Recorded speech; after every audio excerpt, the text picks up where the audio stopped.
Shivani calling studio नाughichiya 0 माइल mix by AD Sharma. खास सुनल छी अमिका शर्मा के आवाज में।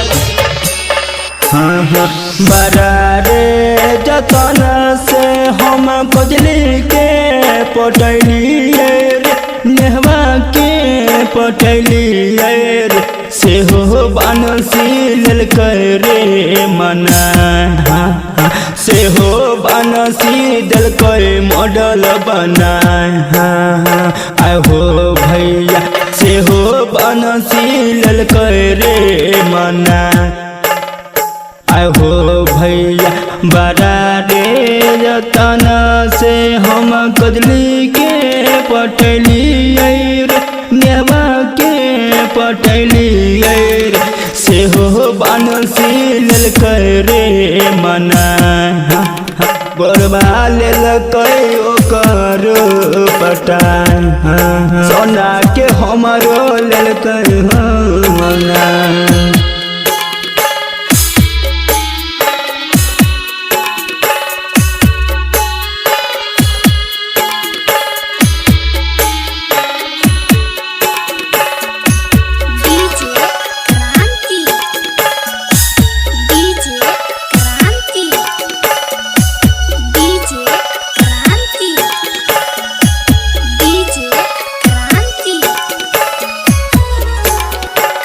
हो भैया दामी दामी लहंगा चोली किन के दिलिए हो नया नया दिलिए हो गोरबा लेलकै सोना के मनाय गोरबा लेलकै ओकर पटाय सोना के हमरो लेलकै मनाय।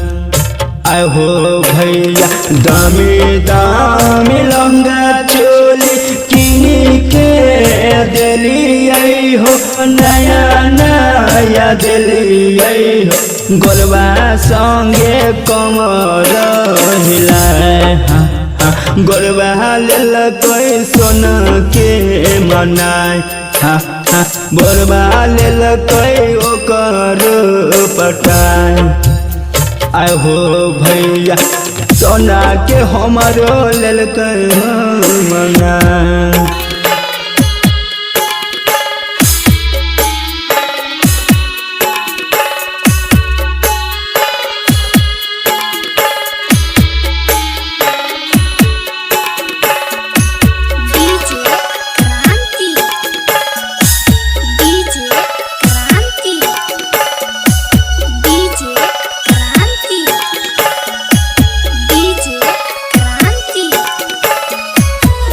हो भैया बेकार भेल प्यार कर भरले दिल के विपतिया हो कटे नहीं रतिया जल कहने हवा नगरी हसा से हो बनसी लेलकै हो पठान बनसी देलकै मॉडल बना।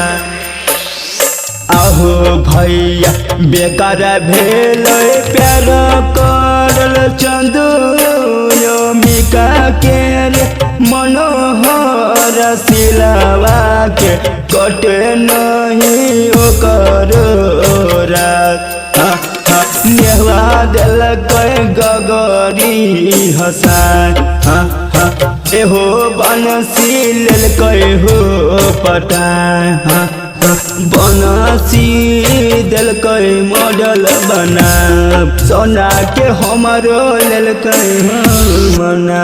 शिवानी कॉलिंग स्टूडियो नाughichiya 0 माइल मिक्स बाय AD शर्मा।